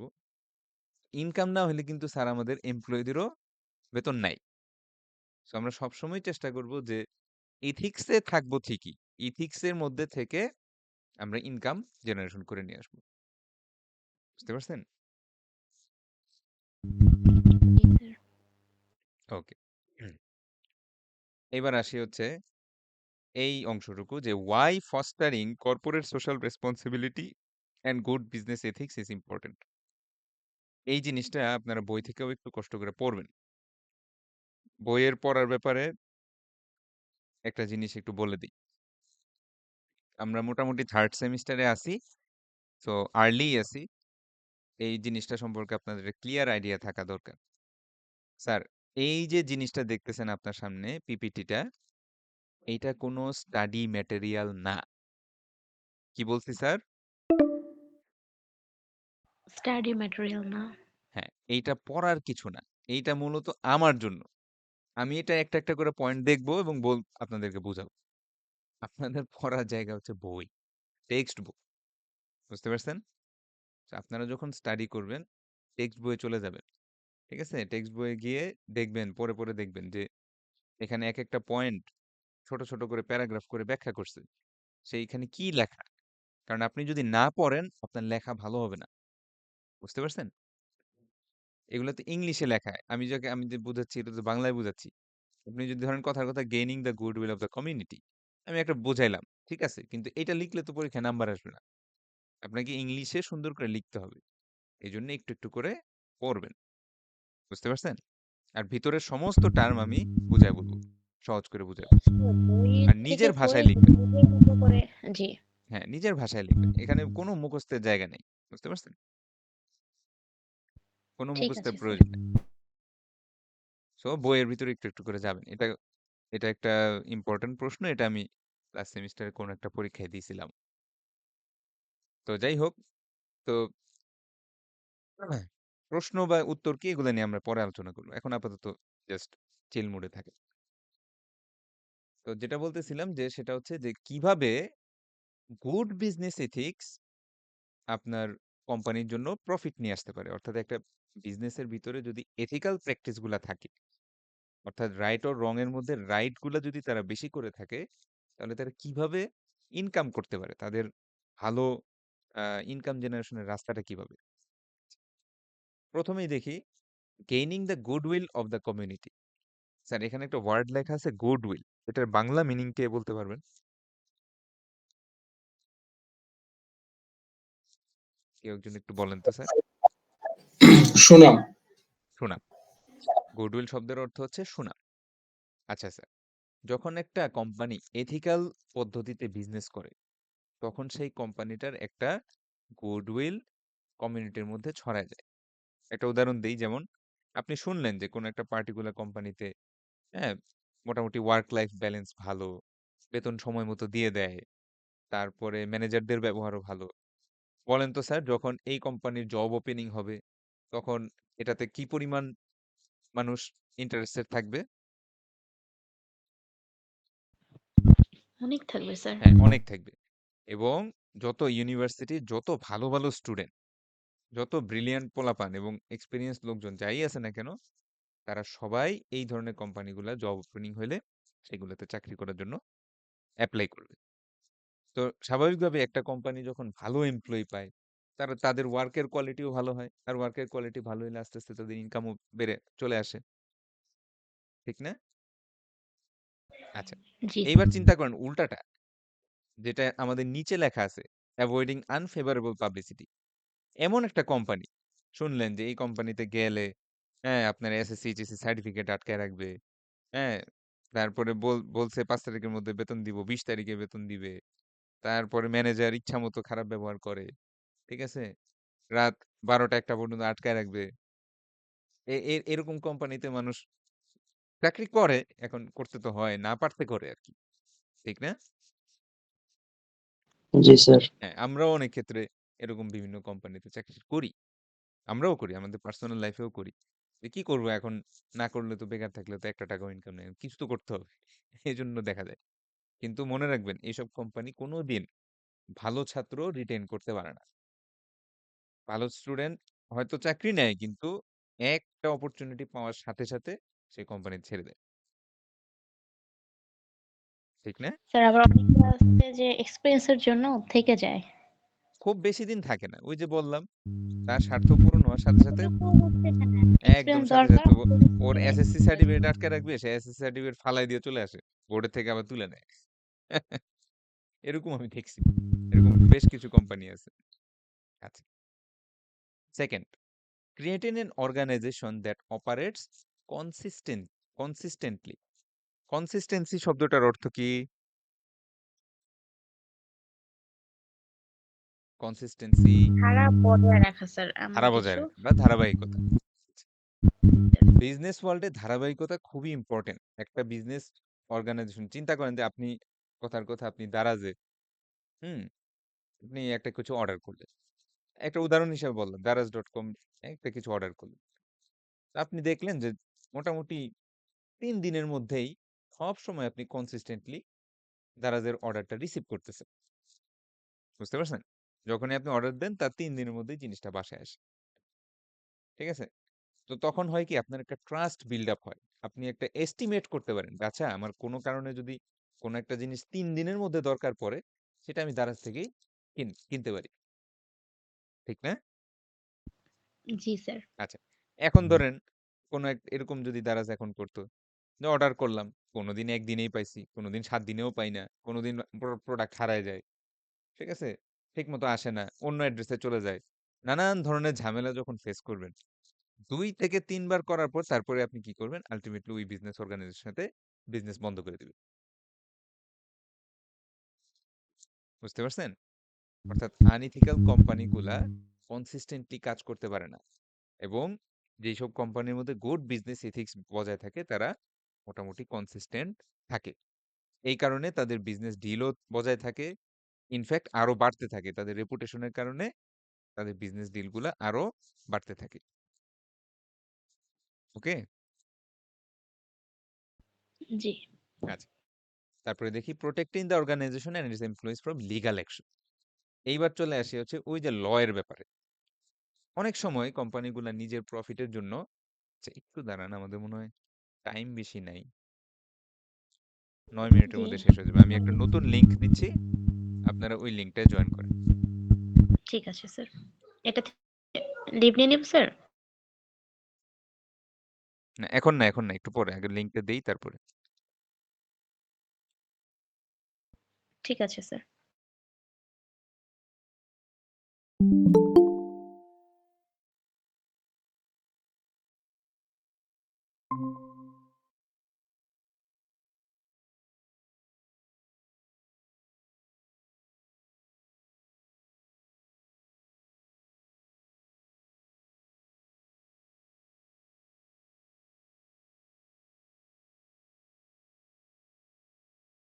আচ্ছা, আপনাদের মেসেজ বক্সে দেখবেন আমি একটা নতুন Google Meet এর লিংক দিছি। সবাই এটাতে ক্লিক করে নতুন লিংকটায় চলে যান। আমাদের এক্সিস্টিং লিংকটা বন্ধ হয়ে যাবে।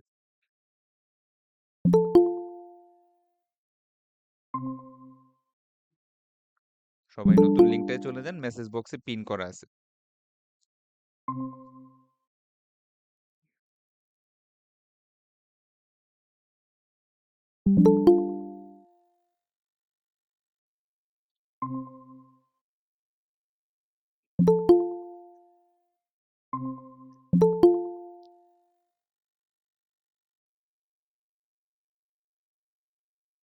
অন্যরা যারা আছি মেসেজ বক্সে নতুন লিংকটা দেওয়া আছে, পিন করা আছে। আপনারা ওটাতে ক্লিক করে নতুন লিংকে চলে যান। এটা এই এক্সিস্টিং লিংকটা বন্ধ হয়ে যাবে।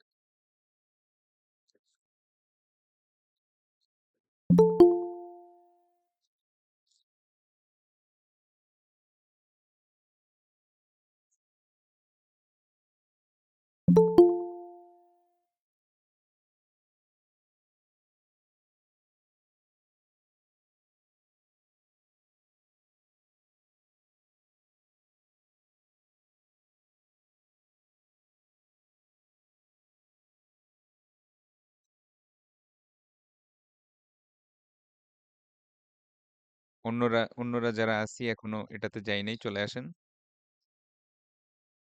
নতুন লিংকটায় চলে যান।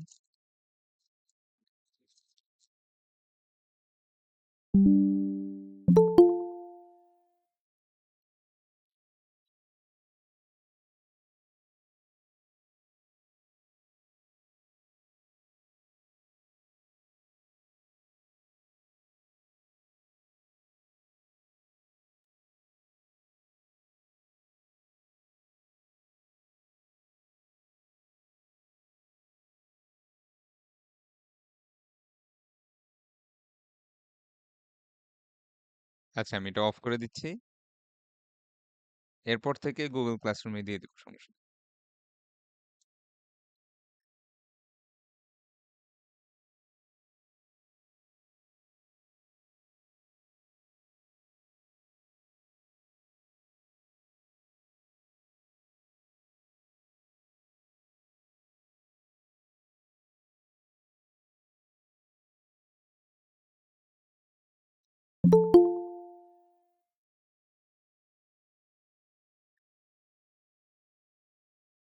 হ্যালো, শুনতে পাচ্ছেন?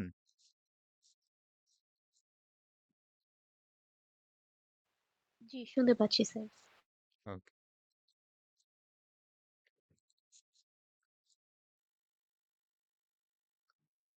আচ্ছা, আজান দিচ্ছে তো, আমি ২টা মিনিট পরে কথা বলতেছি। ঠিক আছে স্যার।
তো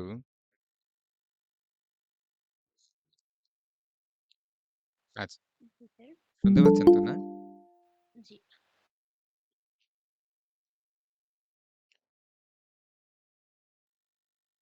হ্যালো, শুনতে পাচ্ছেন? জি, শুনতে পাচ্ছি স্যার। ওকে, ওকে। এইবার আসি যে কর্পোরেট সোশ্যাল রেসপন্সিবিলিটি আচ্ছা এখানে তো বিভিন্ন জিনিস পড়তেছিলাম। তো একটা জিনিস পড়বো সেটা হচ্ছে লিগ্যাল অ্যাকশন। তো হয় কি ওই যে বললাম কোম্পানিগুলো অনেক সময় শর্ট টার্ম প্রফিটের জন্য অনেক ধরনের আনএথিক্যাল ওয়ার্ক করে থাকে এবং ওই আনএথিক্যাল ওয়ার্কের জন্য তাদের লেবার ল, কর্পোরেট ল এরকম বিভিন্ন ধরনের ল ব্রেক করে। অনেক ক্ষেত্রে দেখা যায় কোম্পানি কিন্তু বলে নাই কিন্তু এমপ্লয়ি নিজের নিজের বুদ্ধিতে কিছু কিছু আনইথিক্যাল পদ্ধতি বা ইলিগাল ওয়েতে প্রফিট জেনারেশনের চেষ্টা করতেছে। এগুলোর মাধ্যমে যেটা হয় যে কোম্পানিগুলোর নামে বেশ বড় ধরনের লসুট বা আইনানুগ শাস্তির ব্যবস্থা হয় এবং এই লসুটের কারণে আপনারা জানেন কিনা জানি না যে যখন একটা কোম্পানির নামে মামলা হয় বেশ বড় অ্যামাউন্টে মামলা হয়। যেমন ইন্টারন্যাশনাল কোম্পানিগুলোর ক্ষেত্রে বিলিয়ন বিলিয়ন ডলারের মামলা কিন্তু হয়ে থাকে। বুঝতে পারছেন? জি স্যার। এক্ষেত্রে কি আনএথিক্যাল কাজগুলো করা হয়েছে? বিভিন্ন ধরনের যেমন হইতে পারে যে আপনার বিজনেস চালানোর জন্য একটা পার্টিকুলার গভর্নমেন্ট অর্গানাইজেশনকে রেগুলারলি ঘুষ দেওয়া লাগে। চিন্তা করেন, হইতে পারে না? কিংবা আম আমরা দেখবো সামনে এই আনএথিক্যাল প্র্যাকটিস গুলা কি, কি ধরনের হয়। এটা আস্তে, আস্তে আপনারা আরো অনেক এক্সপ্লোর করতে পারবেন। আচ্ছা। এভয়েডিং আনফেভারেবল পাবলিসিটি এটা নিয়ে একটু আগেও বলছি, আবারও একটু কিছু পয়েন্ট বলি যেমন চিন্তা করেন যে কারেন্টলি বেক্সিমকো গ্রুপ, হ্যাঁ? তাদের একটা আনফেভারেবল পাবলিসিটি হইছে না? এই গ্রুপটার নামে এই যে সালমান এফ রহমান উনার জন্য। জি স্যার। হ্যাঁ? এখন এই কোম্পানিতে তো হাজার, হাজার লোক চাকরি করে এবং এটা একটা এস্টাবলিশড কোম্পানি। তারা বাংলাদেশের একটা মেজর ম্যানুফ্যাকচারার এবং বেক্সিমকো তো শুধু ওষুধ বানায় তা না, আরো বিভিন্ন ধরনের অ্যাক্টিভিটি তাদের আছে। কিন্তু তাদের এই আনফেভারেবল পাবলিসিটি বা এই যে তাদের মালিকের একটা আম হ্যাঁ, এই কি বলবো আনএথিক্যাল একটা অ্যাক্টিভিটির জন্য এখন দেখবেন কিন্তু বেক্সিমকো কোম্পানির শেয়ার প্রাইস কমে গেছে। ঠিক না? জি স্যার। হ্যাঁ। তো শেয়ার প্রাইস কিন্তু একটা কোম্পানির আ ভালো এবং খারাপের একটা সিগনিফিক্যান্স বলতে পারেন যে যেই কোম্পানিগুলা ভালো, যে কোম্পানিগুলা এথিক্যাল, যে কোম্পানিগুলো অনেক প্রফিট করে, সেই কোম্পানির শেয়ারের দাম ভালো থাকে। আর যে কোম্পানিগুলো খারাপ, যে কোম্পানিগুলোতে কেউ চাকরি করতে চায় না, হ্যাঁ, প্রফিট করতে পারে না, উল্টাপাল্টা অনেক ধরনের ইলিগাল অ্যাক্টিভিটিতে তারা জড়িত, তাদের স্বাভাবিকভাবে শেয়ারের প্রাইস ফল করে। সো আনফেভারেবল পাবলিসিটি কিন্তু আপনার শেয়ারের প্রাইস কমায় দিতে পারে। এই জন্য বিজনেসের মধ্যে এথিক্স বজায় রাখাটা খুবই জরুরি। আচ্ছা, আরো একটা জিনিস হতে পারে যেমন কোনো কারণে ধরেন এমপ্লয়ি কেউ একজন আপনার কোম্পানির এরকম বিভিন্ন জিনিস এক্সপোজ করে দিল মিডিয়াতে হইতে পারে নিউজ পেপারে হইতে পারে তখন হবে কি বিভিন্ন রেগুলেটরি বোর্ড এখন চলে আসবে যেমন বাংলাদেশে এনবিআর আছে ট্যাক্সের কাজ করে চলে আসলো তারা এসে অডিট করবে যেমন বাংলাদেশে দুদক আছে দুর্নীতি দমন কমিশন তারা এখন সবার ইনকাম ট্যাক্সের কাগজ নিয়ে টান দিবে তো এগুলো আপনার বিজনেসটাকে হ্যাম্পার করে এবং অনেক ক্ষেত্রে আপনার বিজনেস বন্ধও হয়ে যেতে পারে সো একটা good business ethics is actually very important for making profit even for a for profit organization একটা নন প্রফিট অর্গানাইজেশনের কথা বাদ দিলাম কিন্তু একটা ফর প্রফিট অর্গানাইজেশন যারা টাকার জন্যই কাজ করে অনেক ক্ষেত্রে তাদেরও এথিক্স বজায় রাখাটা জরুরি বুঝতে পারছেন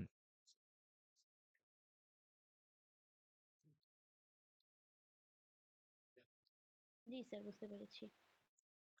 আচ্ছা আমার কথা না শোনা গেলে বলবেন কিন্তু হ্যাঁ তো এবার চলে আসে হচ্ছে স্টেক হোল্ডার এখানে একটা ওয়ার্ড লেখা আছে স্টেক হোল্ডার মূলত একটা কোম্পানির শেয়ার হোল্ডার বেসিক্যালি কোম্পানির মালিক বোর্ড অফ ডিরেক্টরস ম্যাক্সিমাম শেয়ারের মালিক যারা এমপ্লয়িজ যারা কোম্পানিতে চাকরি করে কাস্টমার্স যারা কোম্পানির সার্ভিস গ্রহণ করে সাপ্লায়ার্স যারা কোম্পানিতে সাপ্লাই দেয় বিভিন্ন কোম্পানি কিন্তু আরেকটা কোম্পানিকে সাপ্লাই দেয় তাই না জি স্যার। ধরেন র মেটেরিয়াল, ঠিক আছে? একটা বিস্কুট বানানোর কোম্পানি, কিন্তু তাকে র মেটেরিয়ালটা আরেকটা ডিফারেন্ট কোম্পানি সাপ্লাই দেয়। আর দ্য হোল কমিউনিটি, আশেপাশের মানুষও সবাই আসলে এই স্টেক হোল্ডারের আন্ডারে পড়ে। এই ওয়ার্ডটা আমাদের বইয়ের মধ্যে অনেকবার ইউজ করা হয়েছে। সো যখনই স্টেক হোল্ডার বুঝবেন যে সবাই, মানে একটা বিজনেসের সাথে ইনভলভ সবাই হচ্ছে এই স্টেক হোল্ডার। ওকে? আচ্ছা, জি স্যার। এবার চলে আসি হচ্ছে যে আমরা কর্পোরেট এথিক্স বা এই যে বিজনেস, দেখলাম বিজনেস এথিক্স খুব গুরুত্বপূর্ণ। হ্যাঁ, এখানে বইয়ের মধ্যেও দেখবেন যে মোটামুটি বেশ ডিটেইলে আলোচনা করা আছে। এগুলো একটু পড়বেন। এগুলো পড়লে আপনাদের আইডিয়া গুলো আরো ক্লিয়ার হবে যে আমি কি বললাম না বললাম। আমি ধরেন আমার মতো একটু সহজ করে বললাম। বাট বইয়ের মধ্যে আরো অনেক উদাহরণ আর অনেক সুন্দর সুন্দর ভাবে কথা বলা আছে, যেগুলো আপনার লিখতে হেল্প করবে। এবার চলে আসে হচ্ছে ইমপ্রুভিং কর্পোরেট ইথিক্স, অর্থাৎ কিভাবে আমরা আমাদের এথিক্সটা ডেভেলপ করতে পারি। আচ্ছা, বেশ কিছু পদক্ষেপ বা বেশ কিছু অ্যাক্টিভিটি যদি একটা অর্গানাইজেশনের ভিতরে থাকে, তাহলে বিজনেসের ইথিক্সটা গ্রো করে। যেমন, employees R willing to seek advice about ethics issues. ঠিক আছে? ধরেন আপনি কোনো আপনার কোম্পানিতে একটা আনইথিক্যাল কাজ হতে দেখতেছেন। ঠিক আছে? আনইথিক্যাল একটা অ্যাক্টিভিটি হইতে দেখতেছেন। এই ব্যাপারে আপনি আপনার হায়ার ম্যানেজমেন্টকে জানাইতে কোনো ভয় পাবেন না। এরকম প্র্যাকটিস যদি থাকে, তাহলে ওই কোম্পানির বিজনেস এথিক্স ইমপ্রুভ হয়। কিন্তু বাস্তবে কি তাই হয়? হুম, স্যাররা জি না বলেন। স্যার। জি না। আপনি যদি বলেন যে স্যার এই ধরনের একটা কাজ হচ্ছে, এটা তো ভালো হচ্ছে না, তখন সে কি বলবে? এই মিয়া আপনার নিজের কাজ করেন। হ্যাঁ, আপনারা যে ফাইলটা রেডি করতে বলছিলাম করছেন ঠিক মতো? নিজের কাজ করেন না, আপনি বড় বড় কথা বলেন। অনেক ক্ষেত্র বিশেষে চাকরিও চলে যেতে পারে। ঠিক না? জি স্যার। হ্যাঁ, তো যার কারণে দেখা যায় যে মানুষ মুখ ফুটে কথা বলতে পারে না। কিন্তু যেসব কোম্পানির মধ্যে হায়ার ম্যানেজমেন্টকে কোম্পানির কোনো ভুল অ্যাক্টিভিটি বা কোনো ভুল অ্যাক্ট, এটা বলতে যেসব কোম্পানিতে কোনো বাধা নাই, তারা বলল, সেসব কোম্পানি কিন্তু বেটার পজিশনে যায়। তারপরে আসি হচ্ছে employees feel prepared to handle situations that could lead to misconduct. অর্থাৎ এমপ্লয়ি এই ক্ষেত্রে সাজেশন নাই, এই ক্ষেত্রে সে নিজেই কিছু অ্যাক্টিভিটি নেয়। আপনি দেখতেছেন আপনার কোয়ার্কার একটা কোনো আনইথিক্যাল কাজ করে, আপনি সরাসরি আপনার কোয়ার্কারকে কনফ্রন্ট করতে পারেন, কোনো সমস্যা হয় না। অথবা ম্যানেজমেন্টকে জানাইতে পারেন যে আমি এরকম একটা কাজ হতে দেখতেছি, এটা এটা আমার কাছে ভালো লাগতেছে না। আচ্ছা, employees R rewarded for ethical behaviour. Appraisal তো বুঝেন না স্যাররা? অ্যাপ্রেজাল, জব টব যারা করি। জি স্যার। হ্যাঁ, অ্যাপ্রেজাল কি জিনিস স্যার? বছর শেষে তার কাজের জন্য যে ইভালুয়েট করা হয় এটাকে অ্যাপ্রেজাল বুঝি স্যার। বছর শেষে আমাদের সবার কাজে, অনেক ক্ষেত্রে Q1 Q2 তেও হয়, অর্থাৎ ৪ মাস অন্তর অন্তর সবার পারফরম্যান্স, এক একটা ডিপার্টমেন্ট, এক একজন এমপ্লয়ি আলাদা করে করে তাদের একটা ইভালুয়েশন হয়, এবং ভালো বা মন্দ কিছু একটা আহ, ইয়া করা হয়, একটা রিপোর্ট তাকে জানানো হয়। এই রিপোর্টের উপর বেস করে তার ইনক্রিমেন্ট, তারপর প্রমোশন, এই বিষয়গুলো চলে আসে। তো স্যার সাধারণত আমি আগেই বলছি, ব্যবসা মানেই প্রফিট। সাধারণত যেসব কোম্পানিরা বেশি যেসব এমপ্লয়িরা বেশি প্রফিট নিয়ে আসতে হেল্প করছে, তাকেই প্রেইজ করা হয় বেশি, তাই তো? কিন্তু এখানে লেখা আছে যে employees R rewarded for ethical behaviour, অর্থাৎ একটা মানুষের এথিক্যাল বিহেভিয়ার বা এমপ্লয়ীদের এথিক্যাল বিহেভিয়ারটাও আপনি কনসিডারেশনে নিবেন। বুঝতে পারছেন? একটা উদাহরণ দিই। সেলস টার্গেট তো বুঝি সবাই, না? জি স্যার। জি স্যার। হ্যাঁ, ধরেন সেলস টার্গেট মানে হচ্ছে যে একটা পার্টিকুলার টার্গেট সেট করে দেওয়া হয় যে এত টাকার সেল প্রতিদিন করতেই হবে, বা এত টাকার সেল এক সপ্তাহে আনতেই হবে, এরকম একটা টার্গেট দেওয়া হয়। তো ধরেন কথার কথা একটা মালিক পক্ষ থেকে বলা হলো যে প্রতিদিন ১ লক্ষ টাকার একটা সেল আনতেই হবে। তো ভালো কথা। তো এখন একটা পার্টিকুলার স্টোরের ম্যানেজার, সে বলল কি, এই ১ লাখ টাকার সেল না হইলে ছুটি নেই। এখন ১২টা বাজুক, ১টা বাজুক, ১:৩০ বাজুক, দোকান খোলা থাকবে। আমিও থাকবো, তুমিও বসে থাকবা। ঠিক আছে? বুঝতে পারছেন আমার কথাটা? জি, বুঝতে পেরেছি স্যার। শুনতে পাচ্ছেন? জি স্যার, আচ্ছা। বুঝতে পেরেছি স্যার। তো এরকম একটা মনে করেন যে এরকম একটা স্টোর ম্যানেজার এরকম একটা কথা বলল। এখন লোকেরাও চাকরি পায় না। দেশের অবস্থা তো জানেনই। একটা চাকরি পাইলে এটা একটা সোনার হরিণের মতো বিষয় হয়ে দাঁড়াইছে। তো তখন দেখা যায় তারাও কষ্টে সৃষ্টে করতেছে, কষ্ট করতেছে। তো বছর শেষে দেখা গেল যে এই পার্টিকুলার স্টোরের ম্যানেজার রেগুলার বেসিসেই প্রতিদিন ৳১,০০,০০০ সেল আনতে পারছে। কোম্পানির মালিকরা কিন্তু এত কিছু জানে না। কোম্পানির মালিকরা দেখা যাচ্ছে বোর্ড অফ ডিরেক্টর একটা বোর্ড মিটিং এ কোনো একটা সিদ্ধান্ত নেয় আর ম্যানেজারদের কাছে সিদ্ধান্তটা চলে আসে। কিন্তু একেকজন ম্যানেজার একেকটা ওয়েতে কি করে? তাদের অ্যাক্টিভিটি গুলা কন্ডাক্ট করে। তো যেই পার্টিকুলার স্টোরের কথা বললাম সেই স্টোরের ম্যানেজারটা এই সিস্টেম নিছে যে রাত দিন যাই থাকুক খোলা থাকতে হবে। নাহলে ৳১,০০,০০০ সেল তো আসবে না। তো পরবর্তীতে দেখা গেল কি যে এই যে এমপ্লয়ি তাকে প্রেইজ করা হচ্ছে। তাকে বলে, "হ্যাঁ, একে দেখে শিখো। হ্যাঁ, ও তো ও তো আনতে পারলো। ও তো ৩০০ দিনের মধ্যে সে তো ২৫০ দিনই ৳১,০০,০০০ প্রফিট আনতে পারছে। তোমরা কেন পারলা না?" এই সেই। বুঝতে পারলেন? অর্থাৎ তাকে আমি তার মানি মেকিং ক্যাপাবিলিটির জন্য প্রেইজ করলাম। কিন্তু তার এথিক্যাল যে একটা সে যে চিন্তা করেন একটা মানুষকে রাত ১টা পর্যন্ত খাটানো। আবার পরদিন সকাল থেকে খাটানো। মানুষ তো আর মেশিন না। যে কম্পিউটার অন করে রাখলাম, সারারাত চলল। মানুষের তো একটা সার্টেন রেস্ট প্রয়োজন থাকে। বাট সে ওই হিউম্যানিটিটা ব্রেক করে কি করলো? ঠিকই কোম্পানি প্রফিটটা জেনারেট করলো। দেখেন ৪ number point. The organization does not reward success obtained through questionable means. প্রশ্নবিদ্ধ কোনো কোম্পানিতে যদি সাকসেসও আসে, সেটাকে কোম্পানি রিওয়ার্ড করে না। সেটাকে কোম্পানি রিওয়ার্ড করে না। এই ধরনের প্র্যাকটিস যদি থাকে তাহলে মানুষ আনএথিক্যাল কাজ কম করবে। বুঝতে পারছেন? জি স্যার। তাহলে চিন্তা করেন এখন ধরেন কথার কথা সে ৳১০,০০,০০০ প্রফিট আনলো। এরপরে কি হলো? ওই স্টোরেরই একজন এমপ্লয়ি সে ভিতরে মিডিয়াতে এটা প্রচার করে দিল। এবং আল্টিমেটলি একটা পাবলিক লসুট হইলো ওই কোম্পানির নামে। একটা ৳২০,০০,০০,০০০ লেবার ল এর মামলা হয়ে গেল। তখন দেখবে যে ৳১০,০০,০০০ ইনকাম করছিল, ওইটার আরো ৳২০,০০,০০,০০০ জরিমানা দেওয়া লাগতেছে। কারণ কর্পোরেট কোম্পানির ক্ষেত্রে জরিমানাগুলো খুব বড় হয়। বিগ সাইজের জরিমানা হয়। বুঝতে পারছেন? আচ্ছা। Employees feel positively about their company. এটাও একটা ইম্পোর্টেন্ট জিনিস। দেখবেন যে আমরা যেহেতু সবাই চাকরি-বাকরি করি, তো মোর অর লেস আমরা সবাই কিন্তু আমাদের অ্যা কোম্পানির ব্যাপারে অনেক অভিযোগ থাকে। তাই না? জি হুম? স্যার। জি স্যার। স্যাররা কি বলেন? স্যাররা তো বিভিন্ন জায়গায় জব করেন। সবাই কি কোম্পানিকে খুব পছন্দ করেন? অনেকে কিন্তু না স্যার। বকাঝকাও করে কোম্পানির নামে উল্টাপাল্টাও বলে। কিন্তু কি করবে? জব করি এখন তো চাকরি ছাড়া যায় না। তো যেটা হয় ভালো কোম্পানিগুলাতে অনেক ক্ষেত্রে এমপ্লয়ি গুলা নিজের নিজের আ স্যাটিসফ্যাকশন এই কাজ করে। বুঝতে পারছেন?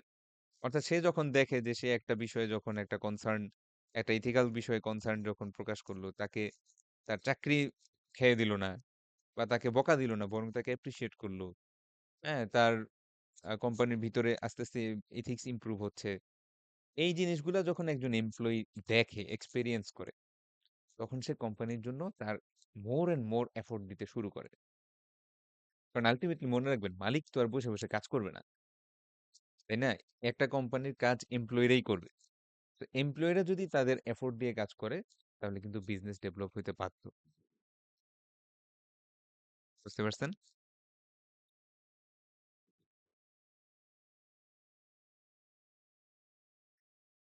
শুনতেছেন কথা?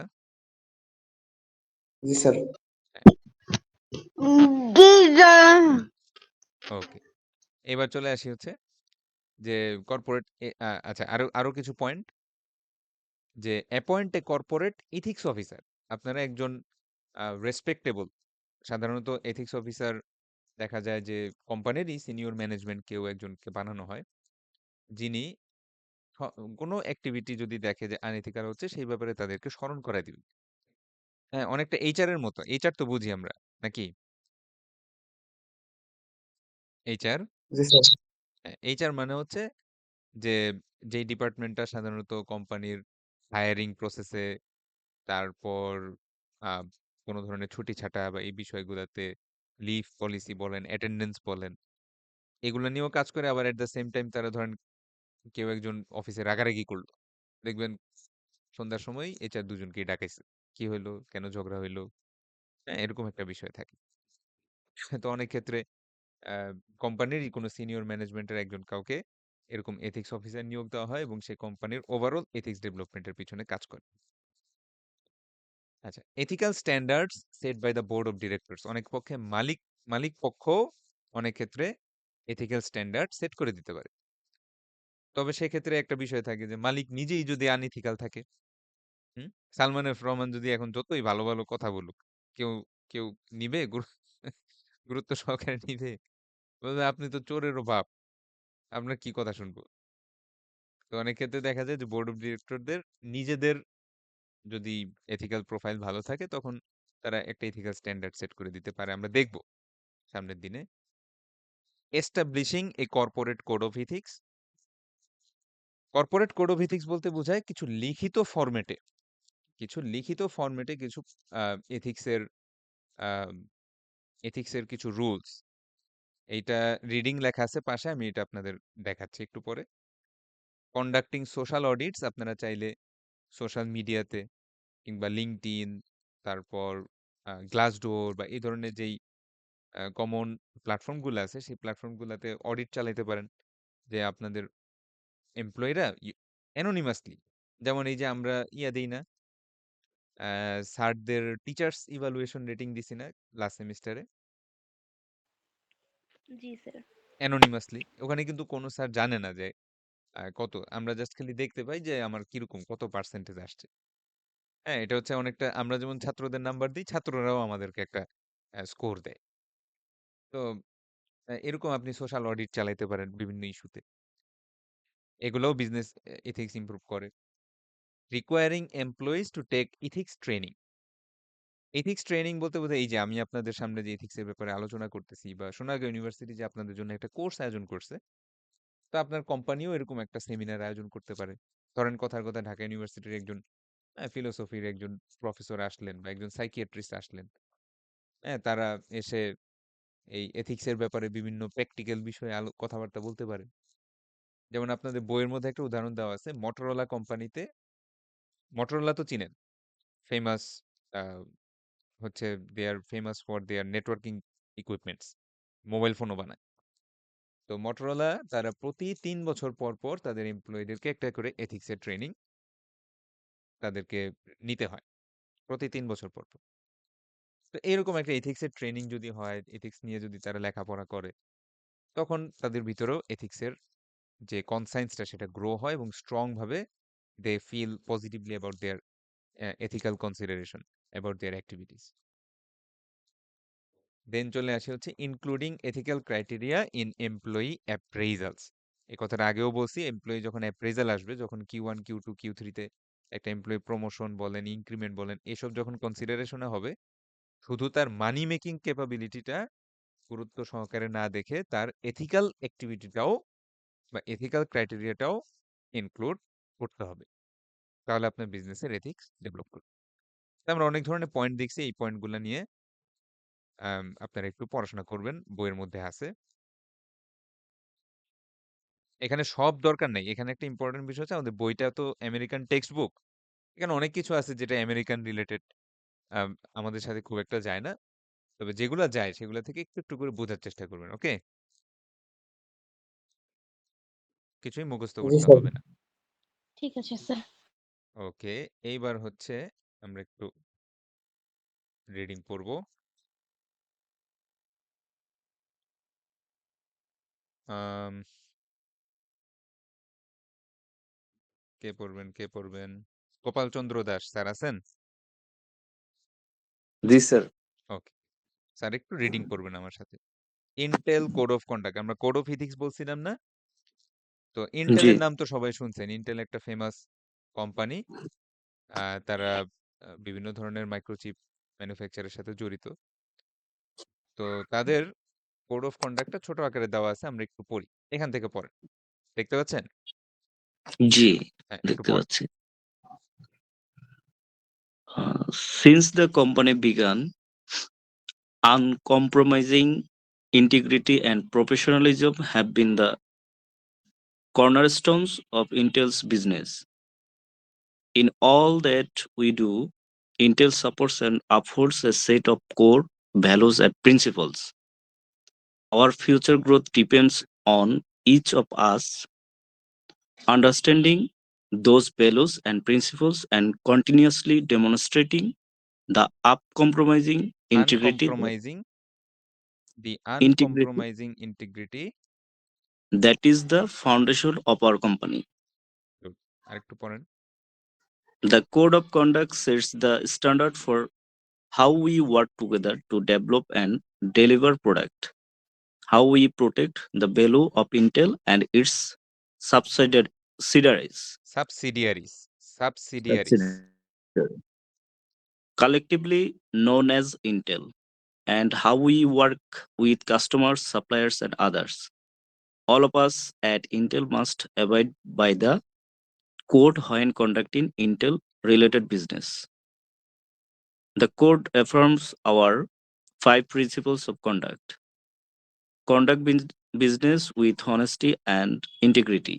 Follow the letter and spirit of the law. Treat each other fairly. Act in the best interest of Intel and avoid conflicts of interest. Protect the company's assets and reputation. Thank you sir. Thank you. তো এইখানে এই যে এগুলো কিন্তু কিছু পরীক্ষায় আসবে না। বুঝছেন? এগুলো পরীক্ষায় আসবে না, কোনো সিরিয়াস হওয়ার কিছু নাই।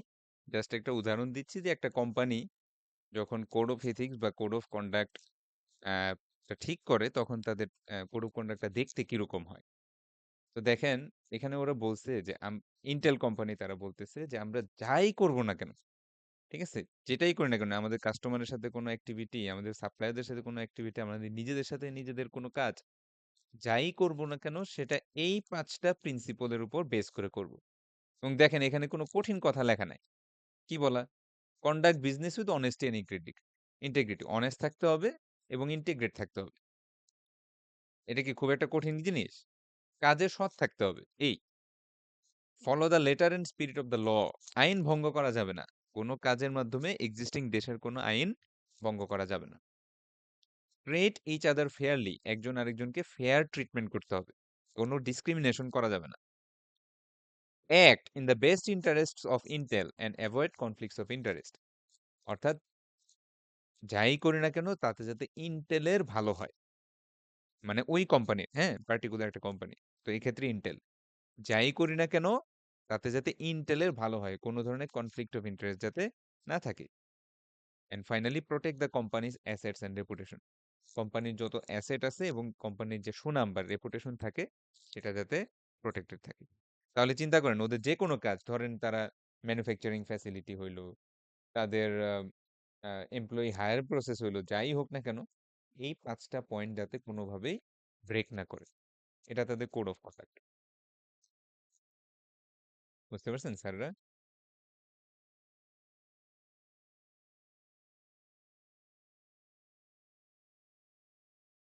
হ্যালো? জি স্যার। ওকে। তাহলে আমরা মোটামুটি এই পর্যন্তই আজকে থাকবো। আসলে আমাদের ক্লাসটা ৭:৩০ পর্যন্ত হওয়ার কথা, ১.৫ ঘন্টা। এখানে ৮টা কেন লেখা আমি সিওর না। তো এইটাও এই পর্যন্ত তাহলে আমরা কি পড়লাম? আ সি লাস্টে স্যার আর ১০ মিনিট আগে ছুটি দিয়ে দিলে স্যার ভালো হইছে। নামাজে যাইতে ১০ মিনিট পারবো পর্যন্ত স্যার। এখনই আমি ছুটি দিয়ে দিব। এখনই না দিয়ে স্যার দিব। আমি বলতেছি আরো ১০ মিনিট আগে যদি আরকি শেষ করা যায় আরো স্যার ১০ তাইলে মিনিট? ভালো হইতো। আপনি ১.৫ ঘন্টা? এই তো ঠিক আছে, আমি চেষ্টা করব, সমস্যা নেই। হ্যাঁ, এটাও ঠিক। এই ৭:৩০ টায় তো নামাজ শুরু হয়ে যায়। ওই জামাত পাওয়া যায় না। তো ইয়া আজকে তাহলে আমরা মোরালিটি পড়লাম, এথিক্স পড়লাম। এগুলা মুখস্থ করার দরকার নেই। কারণ স্যাররা, আমি যদি লিখি যে এথিক্স বলতে কি বুঝো? এটা মুখস্থ কেউ লিখতেও পারবে না। এগুলা বুঝে বুঝে লিখবেন। ওকে? তো এখানে মেইন যে জিনিসটা হচ্ছে সিএসআর কি, সিএসআর কিভাবে কোম্পানির জন্য প্রফিট নিয়ে আসে এই অংশটুকু, এবং কিভাবে ethics as a CSR activity, ethics as a CSR activity কিভাবে আপনি কোম্পানির এথিক্স ইমপ্রুভ করতে পারেন। বুঝতে পারছেন? মূলত এই কয়টা পয়েন্ট। কালকে মানে নেক্সট ক্লাসে আমরা এই জিনিসটা নিয়ে একটু আলোচনা করব যে এথিক্যাল কনসিডারেশনের মাধ্যমে কিভাবে ডিসিশন মেকিং করা যায়। এটা একটা গুরুত্বপূর্ণ প্রশ্ন। ফাইনাল পর্যন্ত এই টপিকে প্রশ্ন আসবে। তো এটা নিয়ে আমরা নেক্সট ক্লাসে আলোচনা করব। তো আমি আপাতত অ্যাটেন্ডেন্সে চলে যাই।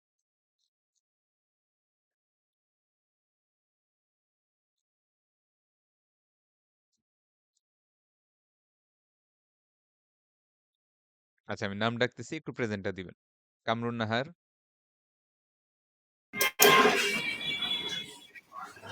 আছেন? কামরুন নাহার,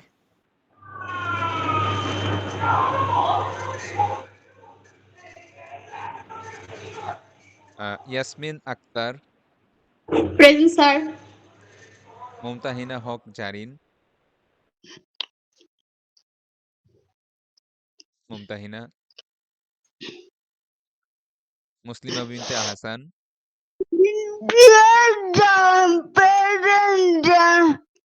ওকে, সাইমুল হক, Yes, sir. মাহাদি Hossain,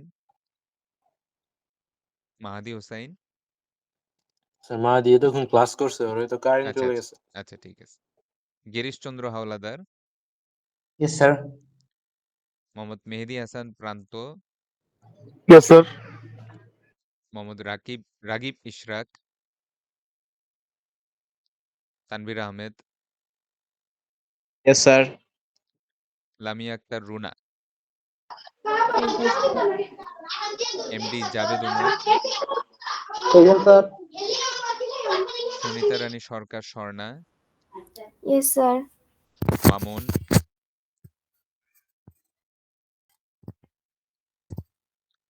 Sultana Akter, Yes, sir. Mehedi Jahan, Present, sir. Mohammad Amir Hossain, present sir. Mohammad Hannan Ali, Zahurul Sheikh, Abir Hasan Mehedi, So জরুল ছিল। আচ্ছা জহুরুল ছিল, আবির হাসান মেহেদী, গোপাল চন্দ্র দাস,